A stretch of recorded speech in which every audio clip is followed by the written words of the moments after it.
ബീഹാറിൽ വീണ്ടും NDA അധികാരത്തിലെത്തുമെന്ന് പ്രധാനമന്ത്രി നരേന്ദ്രമോദി. കോൺഗ്രസും RJDയും ബീഹാറിലെ ജനങ്ങൾക്ക് നൽകിയത് വഞ്ചനയും വാഗ്ദാനങ്ങളുമാണെന്നും വോട്ടിനായി ഛഠ് ദേവിയെ അപമാനിച്ചെന്നും പ്രധാനമന്ത്രി ചൂണ്ടിക്കാട്ടി.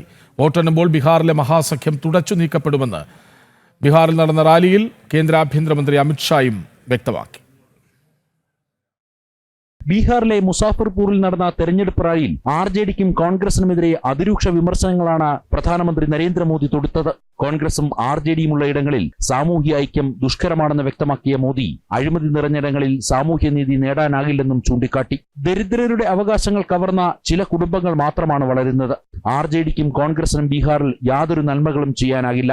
ജംഗിൾ രാജ് കാലത്ത് കാർ ഡീലർഷിപ്പുകളും വാഹന ഷോറൂമുകളും പോലും അടച്ചുപൂട്ടാൻ നിർബന്ധിതരായി. ബിസിനസ് സാധ്യമല്ലാത്തതുകൊണ്ടല്ല, മറിച്ച് RJD നേതാക്കൾ അവരുടെ സംഘങ്ങളോടൊപ്പം ഷോറൂമുകൾ കൊള്ളയടിക്കുകയും വാഹനങ്ങൾ മോഷ്ടിക്കുകയും ഉടമകളെ ഭയപ്പെടുത്തുകയും ചെയ്യുകയായിരുന്നുവെന്ന് പ്രധാനമന്ത്രി പറഞ്ഞു. ജംഗൽ രാജ് में तो गाड़ियों की दुकानें, गाड़ियों के शोरूम भी बंद हो गए थे.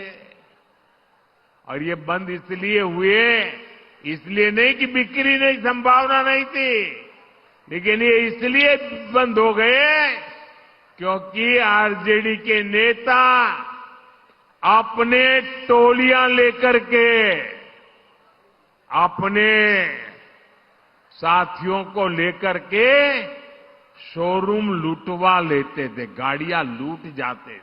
വോട്ടിനായി ഛഠ് ദേവിയെ അപമാനിച്ചതായും പ്രധാനമന്ത്രി പറഞ്ഞു. ഛഠ് പൂജയ്ക്ക് യുനെസ്കോയുടെ സാംസ്കാരിക പൈതൃക പദവി ഉറപ്പിക്കാൻ സർക്കാർ ശ്രമിക്കുന്നതായും പ്രധാനമന്ത്രി കൂട്ടിച്ചേർത്തു. ഛഠ് പൂജയുടെ പ്രാധാന്യവും വിശ്വാസവും രാഹുലിന്റെ അമ്മയ്ക്കും അറിയില്ലെന്ന ബീഹാറിൽ നടന്ന മറ്റൊരു റാലിയിൽ കേന്ദ്ര ആഭ്യന്തരമന്ത്രി അമിത്ഷായും വിമർശനമുയർത്തി.